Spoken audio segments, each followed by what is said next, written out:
He hit the dirt hard enough to scare the birds out of the trees. The widow heard it from inside the house. Not a knock. Not a shout. A body falling. Her oldest boy ran to the doorway first. "Ma!" His voice shook. "There's a man." She didn't move. "Alive?" she asked. "I think so." The youngest was already outside, small hands hovering over the stranger's coat. "He's bleeding." The widow stepped onto the porch and saw the red spreading through expensive cloth. Fine boots. Silver watch. Clean hat tossed yards away. Not a drifter. Not poor. Trouble. "Don't touch him," she said. The youngest looked up. "He'll die." The man coughed, a wet sound, and rolled slightly onto his back. Blood darkened his shirt near the ribs. His lips moved. No sound came out. The widow walked down the steps slowly. Her shadow covered his face. "You hear me?" she asked. His eyes opened halfway. Fear lived in them, but also disbelief, like he wasn't used to lying in dust. "They left me," he whispered. "In the well." His head fell sideways. The oldest stepped closer. "Ma, we can't." She ignored him. She pressed her palm against the wound. "Warm. Too warm. Help me lift." "Ma." "Now." The boys grabbed under the man's arms. He groaned when they moved him. The youngest tried to hold his hat. It slipped from his fingers. They dragged the stranger across the porch and into the narrow front room. The table was cleared with one sweep of her arm. Plates shattered on the floor. "Lay him down." The man's boots knocked against the wood. He breathed shallow.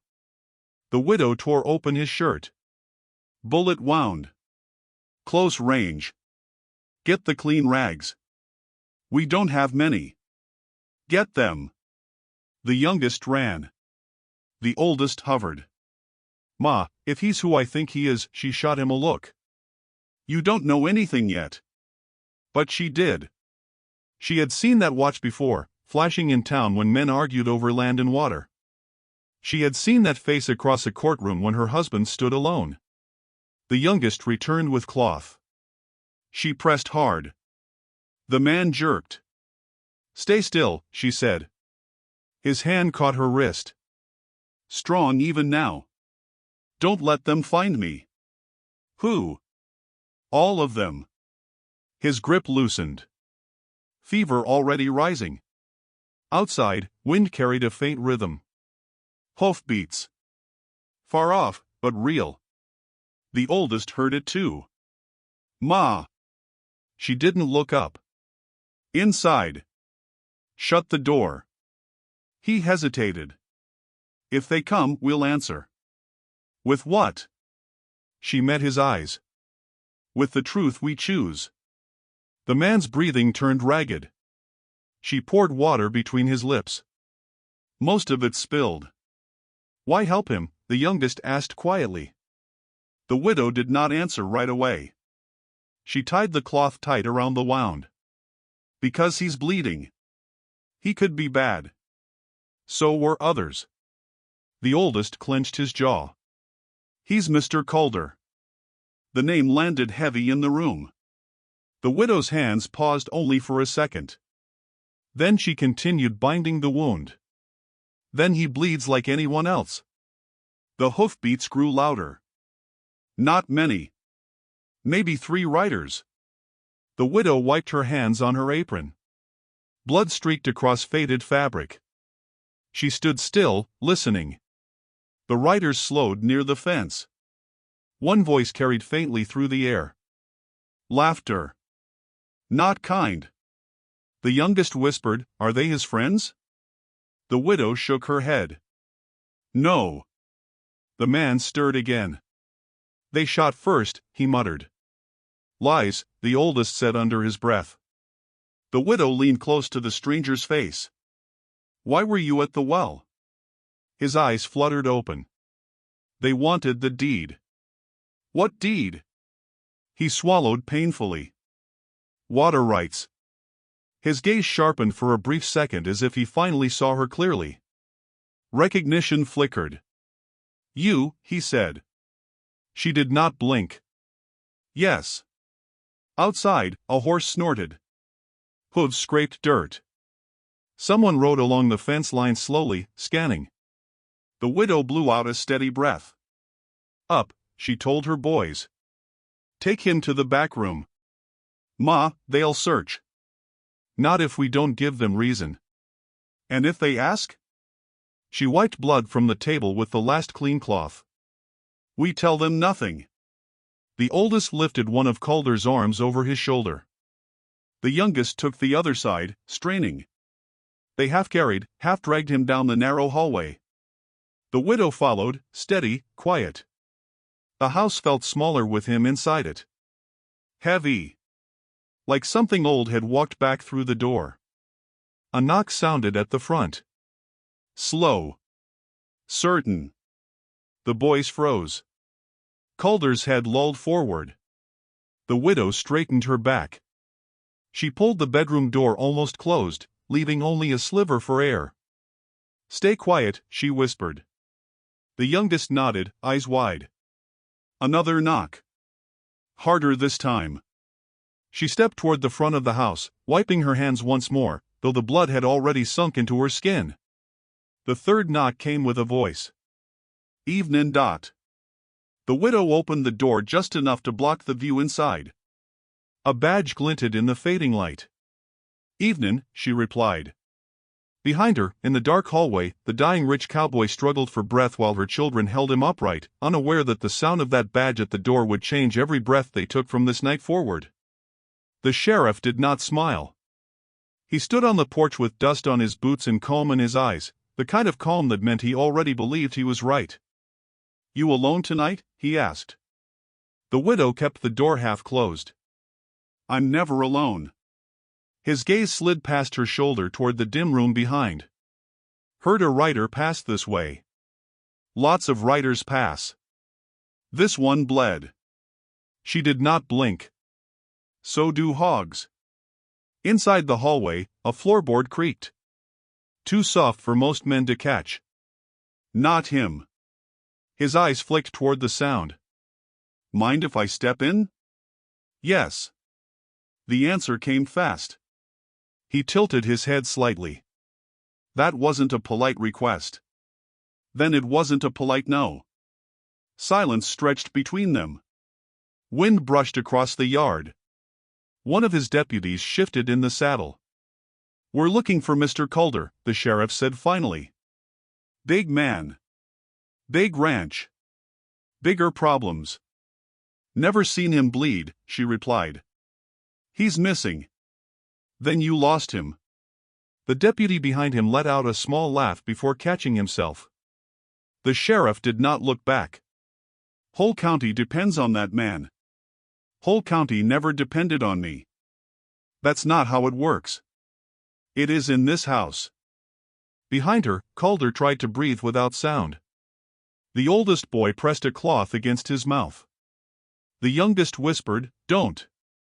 Calder's eyes burned with fever. He tried to rise. The boy pushed him back gently. "You'll kill us all," he whispered. Calder's jaw tightened. In the front room, the sheriff leaned one hand against the doorframe. If he's hurt, hiding him won't save you. If he's hurt, I hope someone hides him. You always this stubborn? Only when a man with a badge asks too many questions. The sheriff's voice dropped. You remember court day? She felt that one land sharp. I remember my husband standing alone. Calder didn't pull the trigger. He pulled the paper. The sheriff studied her face like he was measuring cracks in stone. That land dispute is done. My husband isn't. The deputy cleared his throat. Sir. The sheriff raised a hand without looking. You got children inside? He asked. Always. Then think about them. I do. Every time you knock. Another weak sound came from the back of the house. A cough that tried to stay buried and failed. The sheriff's eyes sharpened. That didn't sound like a child. Flu, she said. Going around. Mind if I check? Yes. You sure? I am. He stepped closer. Close enough that she could smell leather and gun oil. If I find out you lied, you won't. You sound certain. I am. He held her gaze long enough to test it. Then he straightened slowly. If Calder turns up dead, he said, there'll be panic. Panic for who? For everyone. Not everyone owns a ranch. Chaos doesn't care about ownership. Neither did your courts. The deputy shifted again. The horses stamped at flies. The sheriff exhaled through his nose. You're playing a dangerous game. I don't play. I survive. From the hallway, the youngest child whispered too loudly, Ma. The sheriff heard that. His eyes flicked again. Sounds sick. He is. Maybe I should send the doctor. We can't pay him. I'll cover it. We don't take charity. This ain't charity. Everything is. Silence again. Harder this time. The sheriff stepped back off the porch. If you see anything, he said evenly, you ride to town. If I see anything worth riding for. That man carries half this county's future. Then maybe the county should carry him. His jaw tightened. Careful. I am. He stared at her a long moment more, then turned toward his horse. We'll be back, the deputy muttered under his breath. She heard it. The sheriff mounted without another word. The riders pulled away slow, not convinced, not finished. Dust lifted behind them and settled just as slow. The widow closed the door but did not latch it yet. She listened until hoofbeats faded past the bend in the road. Only then did she lock it. The house felt tighter now. Smaller. The hallway carried the sound of Calder's breathing like a ticking clock. She walked back to the bedroom. The boys looked at her with wide, strained eyes. They gone? The oldest asked. For now. Calder tried to push himself upright again. She pressed him down firmly. You stay still. He doesn't trust you, the oldest said. Calder gave a faint, dry smile. Smart boy. Why are they hunting you? The widow asked. Calder's face shifted, pain and something darker crossing it. Because I stopped signing. Stopped signing what? Everything. The youngest stared. Are you bad? Calder looked at the boy for a long second. Sometimes. The widow folded her arms. That's not an answer. He swallowed hard. It's the only honest one. The house fell quiet except for his uneven breath. Outside, a crow called from the fence post. The widow finally latched the bedroom door shut and said softly, If they come back, you don't speak. Calder met her eyes, fever burning steady now. If they come back, he said, they won't be knocking. If they come back, they won't be knocking. The words hung in the small bedroom like smoke. The widow did not answer right away. She stood at the foot of the bed, arms folded tight across her chest. The boys watched her, waiting for the decision she had not spoken yet. Calder tried to push himself up again. Pain cut through him and he sucked in a sharp breath. She stepped forward and forced him back down with one firm hand. You don't move unless I say, she said. He looked up at her, sweat shining across his forehead. You don't know who you're protecting. I know enough. Do you? The oldest boy stepped closer. Ma knows your name. Calder's eyes shifted to him. Then say it. The room felt smaller. The widow said it flat. Calder. He held her gaze. That all? That's enough. Silence pressed in. The youngest fidgeted near the wall. You're the ranch, he said quietly. The big one. Calder gave the smallest nod. Used to be bigger. The widow's jaw tightened. Your ranch bought ours. I didn't sign that order. But you owned the pen. It wasn't that simple. She leaned closer. It was simple when my husband stood in front of you. He swallowed hard. I remember him. Good. He was stubborn. He was hungry. The oldest boy stepped between them. Why'd they shoot you? He asked bluntly. Calder looked at the ceiling for a moment, like the answer might be written there. Because I stopped agreeing. To what? To taking. The widow let out a short breath that held no humor. You expect me to believe that? Believe what you want. Truth would help. His eyes flicked back to hers. My father built that ranch on debt and threats. I inherited both. So you kept using them. I tried not to. Tried? The word cut. He closed his eyes briefly. There are partners, he said. Men who sign with me. Men who profit when land changes hands. Like mine. Yes. The room went still again. The youngest stared at the floor. The oldest clenched his fists.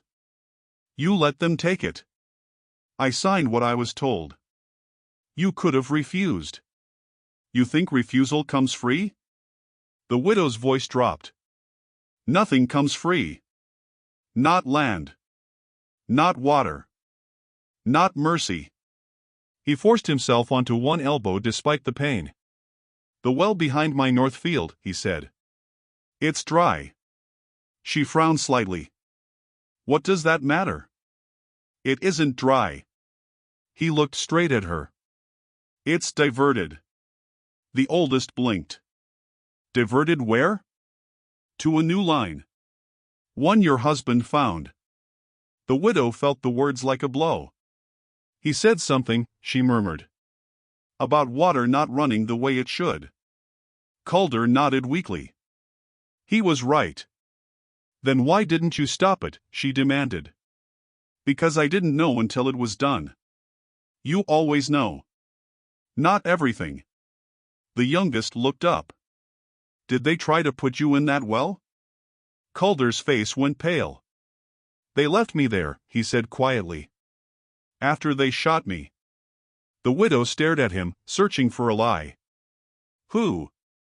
2 partners. And someone wearing a badge. The air shifted at that. The oldest spoke first. Sheriff? Calder didn't answer right away. His silence said enough. You expect me to risk my children for a man who signed away our land? She asked. No, he said simply. Then why are you here? He gave a tired half-smile. Because your fence was the closest thing I could crawl to. The honesty of it sat heavy. She paced once across the narrow floor. If they know you're alive, they won't stop, she said. I know. They'll burn this place. They might. You speak like it's weather. I've seen worse. The oldest boy leaned closer to the bed. You scared? He asked. Calder met his eyes. Yes.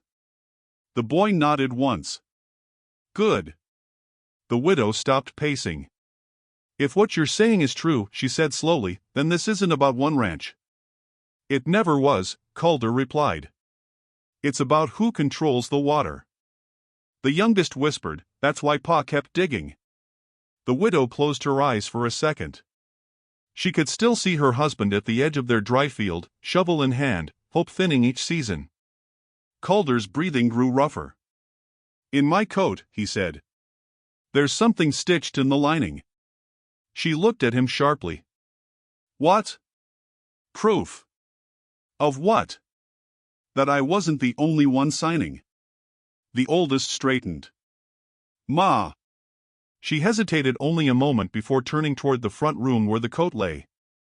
If this is a lie, she said without looking back, you won't leave this house alive. Calder didn't flinch. Fair.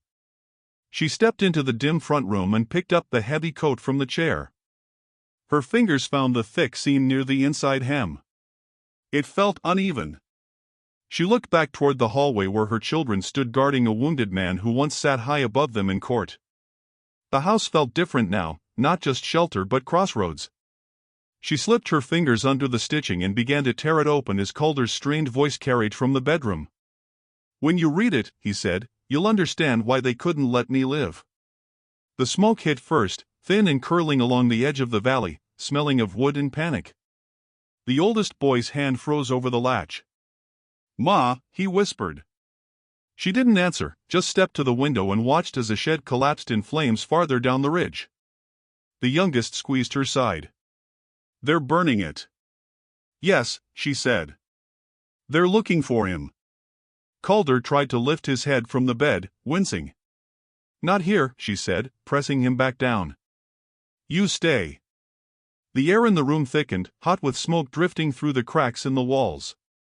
She could taste it in her mouth, acrid and bitter, and it reminded her of everything lost.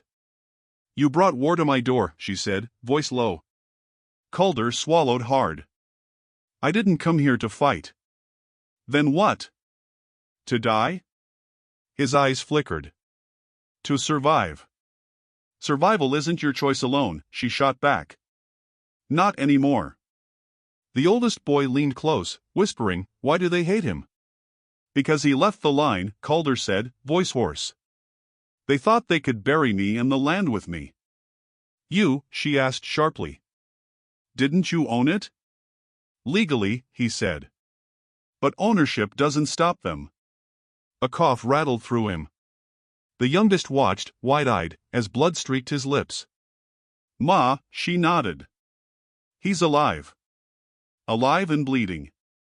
Calder looked at the ceiling. "My father built this town on debts and fear.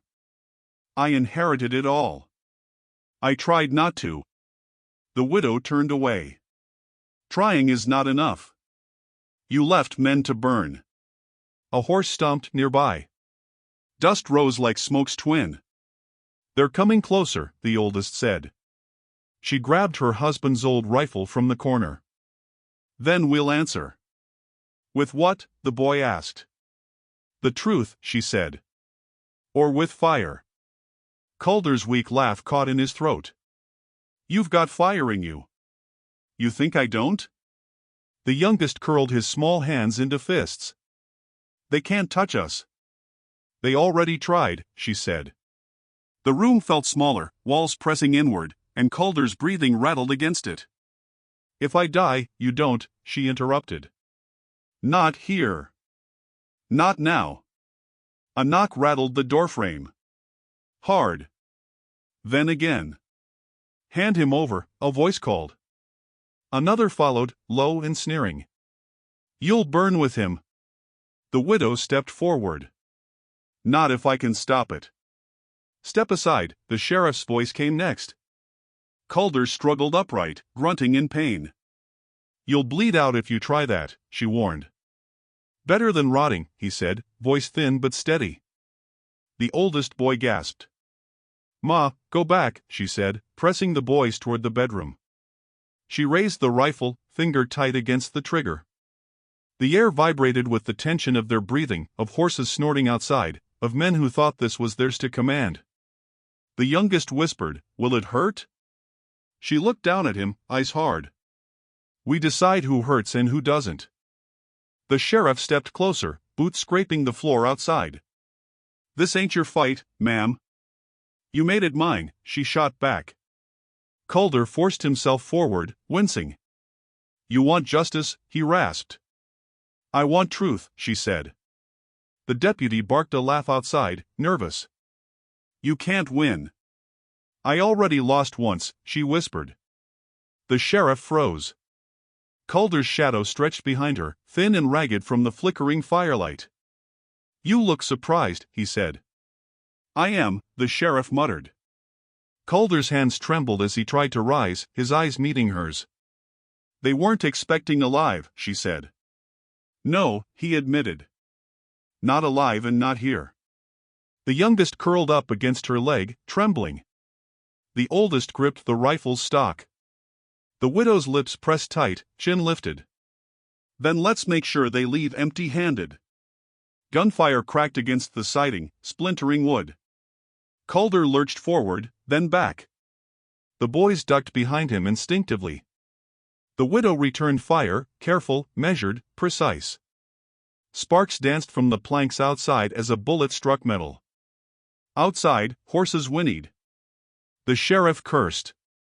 "Stand down," he shouted. She didn't move. "Stand down," she echoed. "I am the law in this house tonight." The eldest boy's eyes were wide. Calder coughed blood. "I didn't expect this," he admitted. "Neither did they," she said, keeping her aim steady. The youngest whimpered. "We can't stay here forever," the oldest said. "Then we leave only when the last man leaves or the last breath is gone," she said. Calder's gaze softened for a moment. "You fight like a Calder," he said. "Not like me." "Then let me show you," she said. Smoke rolled across the valley, rising from more than just the shed. The flames licked at the horizon. Men shouted from below, but no one dared climb the slope. The widow stood at the doorframe, rifle firm, children behind her, Calder barely upright at her side.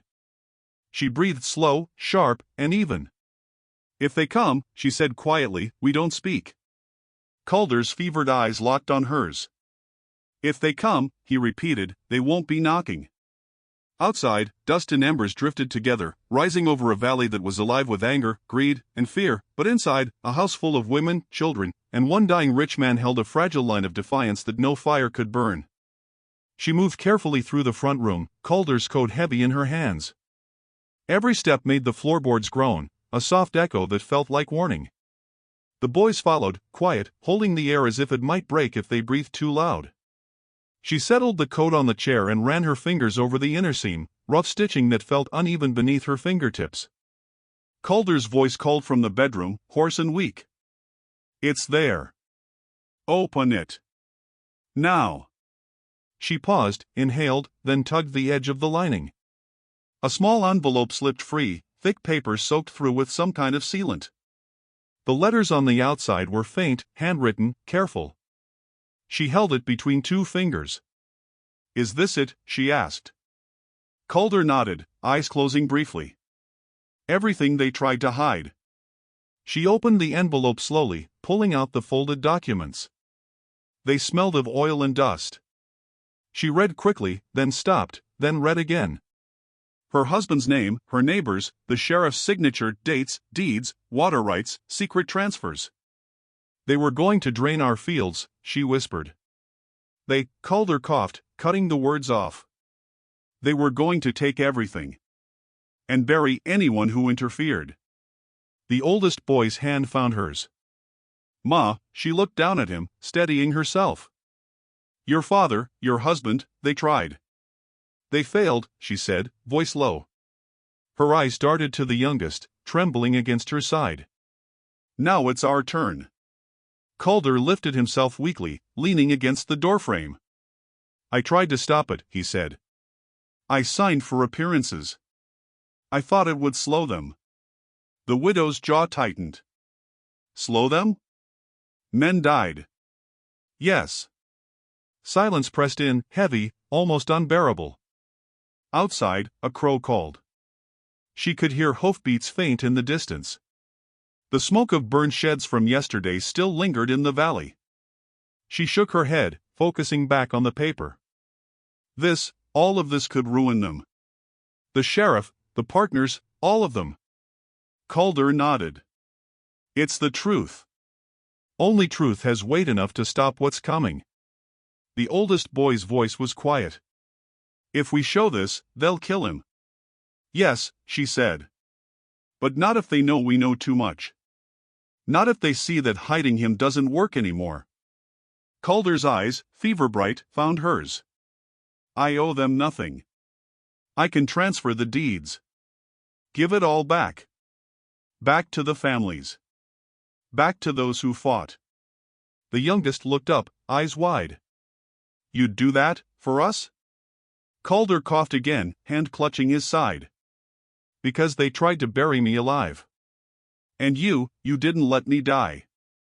Her fingers trembled slightly as she folded the documents back into the envelope. "You didn't earn our trust yet," she said. "You didn't even ask for it." A noise outside made them all jump.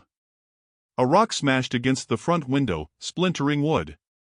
The youngest clutched her mother's skirt. "Ma," she pressed a finger to her lips, then looked to Calder. "They know." "Then we move fast," he rasped. "Show them these papers before they burn another shed." The oldest boy grabbed the envelope, hands shaking. "Do we run?" "No," she said, voice hard. "We stand. And we show them." Calder's hand caught hers briefly. "If you do this, you'll be marked." She nodded. "We'd been marked before. We survived." He let go, breathing shallow. "Then lead the way." The widow and the children crept back toward the bedroom. Calder leaned on the wall, each step a careful calculation of pain and exhaustion. She handed him the envelope. "You do it," she said. "You explain. You hold it up." He shook his head. "I can't." "Then you'll show them with me." He gave her a weak smile, the kind that barely lifted from fatigue and fear. "You've got fire," he said. "Not like me. Like you."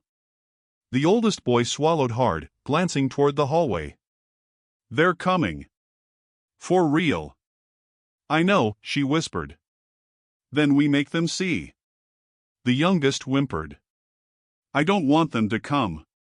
She bent down, brushing hair from his eyes. "They won't leave until they know the truth. And we will survive." Outside, the wind carried faint hooves and voices, but inside, the house seemed to hold its breath. Calder rested against the bedpost, envelope in hand, staring at the floor. The widow stepped in front of him, rifle across her chest. "Ready?" she asked. "Always," he said quietly. She nodded to the boys. "Stay close. Listen. We're about to show them what happens when they try to bury the truth." Calder opened the envelope, revealing all the names, dates, and signatures. His hands shook. The widow watched him carefully, as if measuring not his pain, but the weight of the choice they all shared now. The valley waited outside, smoky and tense, but inside, a new line was drawn, between silence and exposure, between fear and defiance, between dying quietly and surviving fully.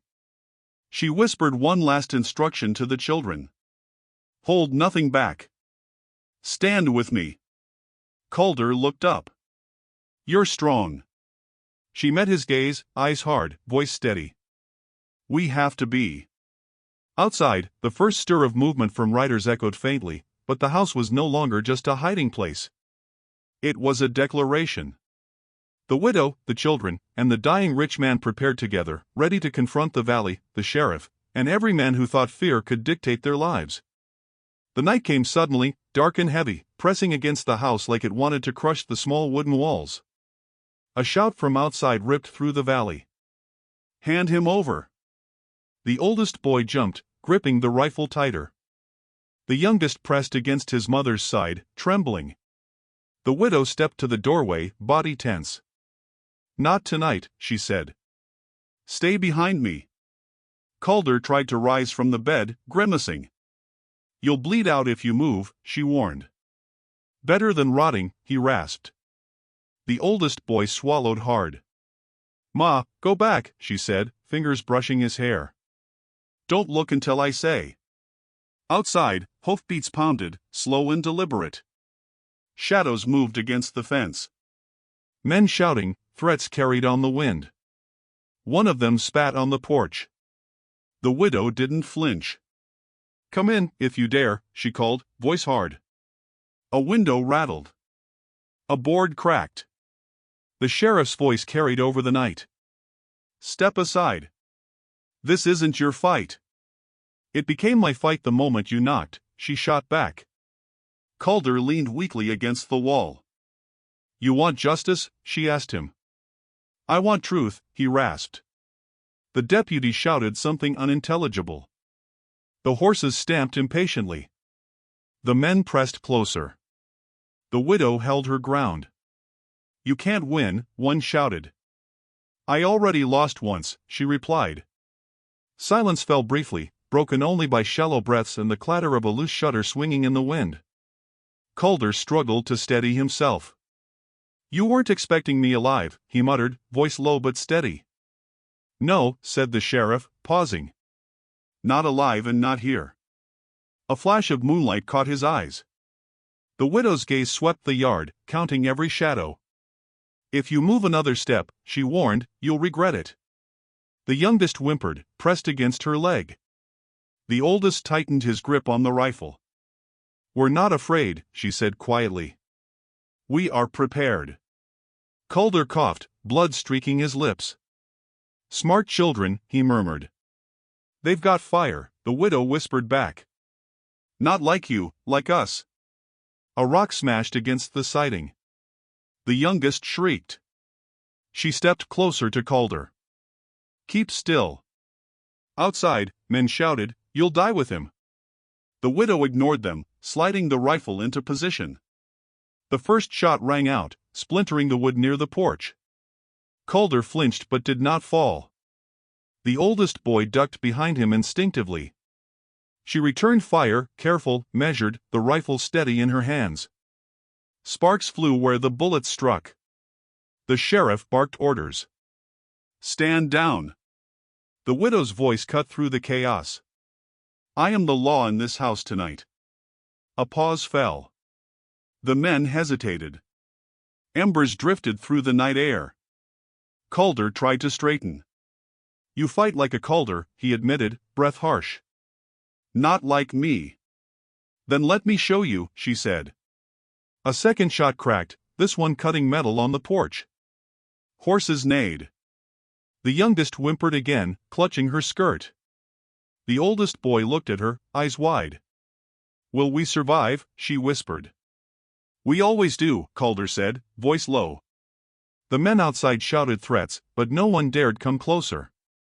The widow stepped to the doorway, rifle raised, standing over the children and the dying man alike. A loud knock came at the side door. The widow ignored it. Hoofbeats faded slightly but voices continued, calling names, threats, curses. Calder's hands shook slightly, blood on his knuckles. If they think I'm dead, he whispered. They won't leave until they see I'm alive, she said. Another shot rang out. The oldest boy flinched, but the widow steadied his hands on the rifle. Aim carefully, she instructed. The youngest trembled. They can't hurt us, she murmured. Not if we hold together. Calder coughed again, weak but present. They underestimated us, he admitted. Smoke drifted under the eaves. Shadows moved across the yard, cautious, uncertain. The sheriff's voice called again, more controlled, measuring his distance. This house will not hold forever. It will hold as long as we need it to, the widow replied. Calder leaned weakly on her shoulder. You didn't bring them here, he said. They followed their own greed. The oldest boy's voice cracked. What if they come back? She lowered the rifle for a moment. Then we show them again. And again, if we must. The youngest pressed against her, shivering. We're ready, she whispered. The valley seemed to hold its breath, smoke and embers rising like a warning to the night sky. Men murmured outside, counting their numbers, their weapons, their courage. They did not come closer. The widow, Calder, and the children stood in the doorway together, a fragile line, ready to defend what little they had. One last shot cracked the night, then silence, the kind that waits and watches. Calder coughed, leaning heavily on the wall. Alive, he rasped. And not beaten. The widow nodded, eyes hard, lips tight. Tonight, we survive. And they know it. Outside, the shadows receded slightly, hooves fading, voices muttering as men regrouped, realizing that inside the small house, fire and defiance had claimed the upper hand. The house smelled of smoke and blood. Calder leaned weakly against the wall, the envelope clutched in his hands. The widow's eyes swept over the room, over the children, over the wounded man who had once owned half the county. We need the well, she said quietly. The oldest boy froze. The well? The one behind the north ridge, she replied. The one he mentioned. Calder shook his head. Too risky. We have nothing left to lose, she said. The youngest whimpered, hiding behind her skirts. Ma, we go, and we go together, she whispered. The oldest grabbed the rifle, steady despite his shaking hands. Then let's move, he said. They slipped out the back, moving along the fence line, shadows stretched by the moonlight. The valley lay dark beneath them, the burned shed smoldering in the distance. Hoofbeats were gone for now, but every sound seemed magnified, every rustle a threat. Calder leaned heavily on the widow as they walked. I shouldn't even be standing, he said. You should be hiding, she said. I'm hiding with you. The children followed close, silent except for the occasional whisper. What if they find us? The youngest asked. Then we fight again, she said. The old well rose before them, a dry mouth in the earth, stones blackened from years of neglect. Calder's hands shook as he knelt by it, pushing aside loose dirt and stones. Here, he said, handing her a tattered oilskin packet. She opened it carefully, revealing documents, folded and sealed, the names of men long buried, deeds, water rights, signatures, evidence of prior disappearances. Her hands trembled as she unfolded them. This is everything, she whispered. Calder nodded. My father's sins, my partner's greed, all of it. The oldest boy leaned in. They killed people for this? Yes, Calder said, eyes haunted. And they'd kill again. The youngest tugged at her skirt. What do we do now? She pressed him against her side. Now we show them. Calder coughed, blood staining his lips. It won't be easy. Nothing worth doing ever is, she replied. The valley seemed to hold its breath, the night stretching endlessly around them. They carried the papers back toward the house carefully, but the sense of being watched was constant, heavy. A twig snapped nearby. She froze, rifle raised, breath held. Nothing. Then another snap, then silence. The air was thick with danger and expectation. Inside the house, the sheriff's voice carried faintly in the distance, muttering, frustrated, searching. He did not yet know what they had uncovered. Calder leaned weakly against the wall. We can't show them everything, he rasped. Just enough to make them afraid. The widow shook her head. They need to see the truth. All of it. The oldest boy looked from her to Calder. Won't that make them angry? They're already angry, she said. We're just showing them what their anger looks like in the light. Calder coughed again. You're reckless, he said. Maybe, she admitted. But it works.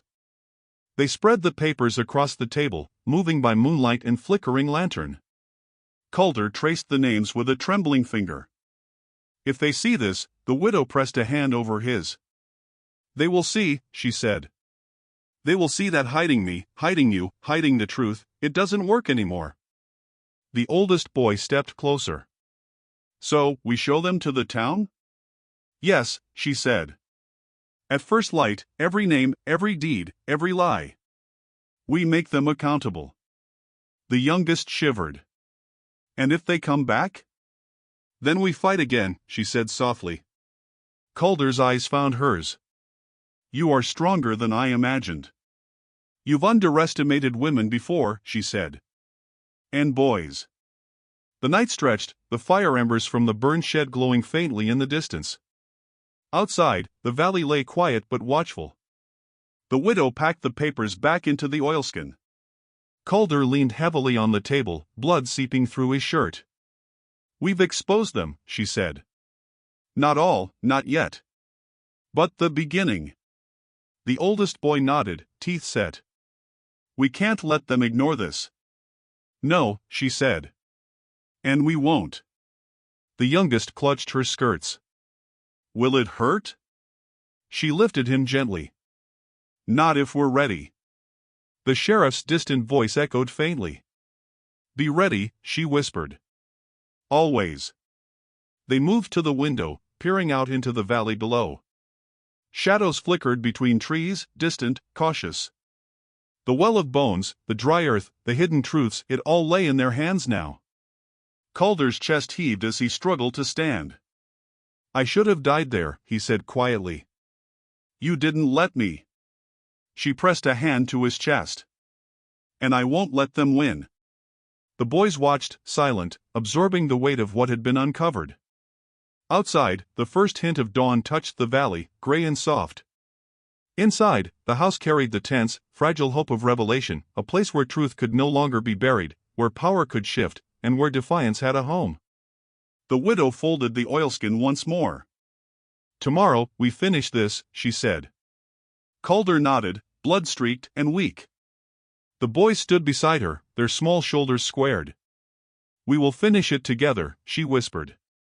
The valley waited silently, knowing the line had been drawn. Outside, the wind carried faint hooves and voices, but inside, a family, a dying man, and the truth held their ground. Dawn broke slow and gray over the valley, stretching light across the scorched earth. The widow stood at the doorway, rifle resting against her shoulder, the boys close behind her. Calder leaned on the wall, body weak but eyes sharp, fever burning low now. Outside, the sheriff and his men had returned, circling cautiously, boots crunching on the dry soil. "Step aside," the sheriff called, voice even but tense. "Not a chance," she said.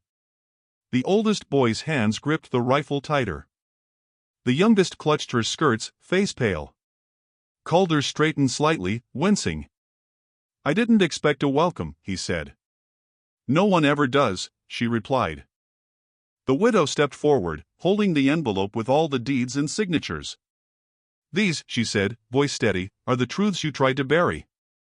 Every land transfer, every debt, every hidden signature. All of it." The sheriff blinked, uncertain. "Where, how did you get—" "I didn't get it," she said. "He did. And we protected it. And him." Calder stepped weakly beside her. "It's all here. Names, dates, deeds. You can take them, read them, or burn them. But the truth is out." The oldest boy raised an eyebrow. "Will they believe us?" "They have to," the widow said. "Or they'll live in fear of exposure. And we don't forgive fear." One of the sheriff's men laughed nervously. "You think this changes anything?" "It changes everything," she said sharply. Calder's hand brushed hers briefly. "They can't hide behind badges and shadows anymore. Not with witnesses. Not with names. Not with deeds." The sheriff's face darkened. "This house is a crime scene. That man is a danger." She stepped closer, ice hard. "No. This house is a boundary. What happens inside these walls is decided by us. And the first law is survival." The youngest whispered, "Ma," she bent down. "We've survived worse," she said softly. "And we will survive this." The sheriff stepped forward, boots scraping the porch. "You'll answer for this." "I already have," she said, lifting the envelope slightly. "And now, so will you. Every name, every deed. Your signature too." Calder coughed, but managed a weak nod. "You cannot stop what's coming," he said, voice low. "The county can't erase it." The oldest boy's jaw tightened. "Then let them come," he said. "We're ready." Outside, the men muttered, glances thrown at one another. For the first time, hesitation crept into their steps. The widow's eyes swept the valley, gray light catching the smoke of burned sheds. "See what fear looks like," she whispered. A sudden shout rang from the far ridge. One of the sheriff's men cursed, and the others froze. Calder leaned on the table, weak, but voice firm. "If they think killing me solves this, they're wrong. Truth isn't buried with me. It lives beyond the walls, beyond the graves, beyond fear." The sheriff's hand twitched toward his gun. The widow held up her hand. "Don't. Not today. Not while you still have a choice." The oldest boy shifted, rifle ready. "Choices," he muttered, "like taking what's ours?" "Exactly," she said. "We choose. Every time. Even now." The youngest tugged at her sleeve. Are we safe? She looked down, eyes softening just for a moment. For now. Because we're together. And because truth cannot be hidden forever. Calder coughed, nodding slowly. They underestimated you, he said. You, and these children. She pressed a hand on his shoulder. And they will again. But not today.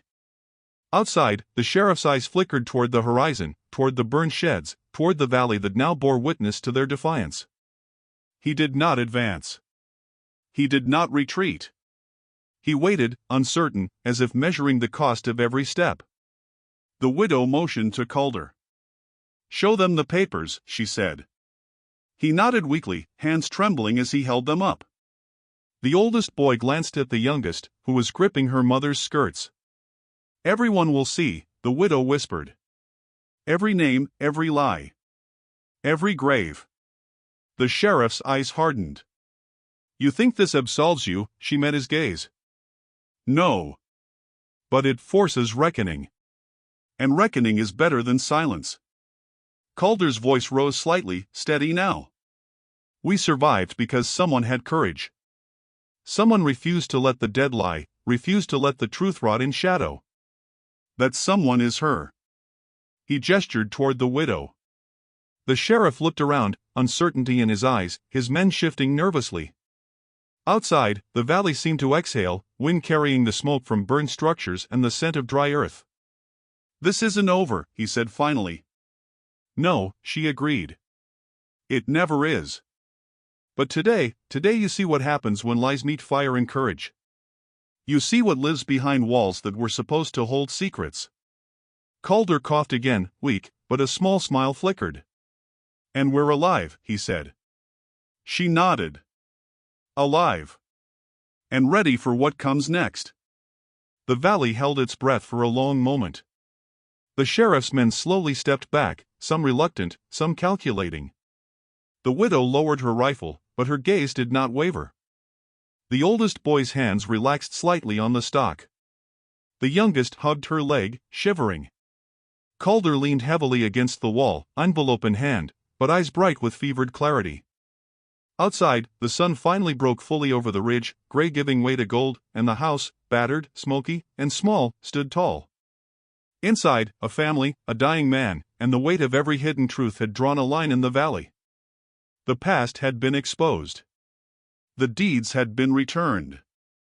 And the graves, silent witnesses, bore testament to courage and survival. The widow pressed a hand to Calder's shoulder. We changed something, she said quietly. And nothing will ever be the same. He nodded, eyes closing briefly. The boys watched, silent. Outside, the sheriff lingered, finally retreating, his men following, leaving the house, the valley, and the line they had drawn intact. The widow stepped to the doorway, feeling the wind against her face. For the first time in months, she felt the weight shift not toward fear, but toward power, truth, and survival. The valley would remember. And so would they.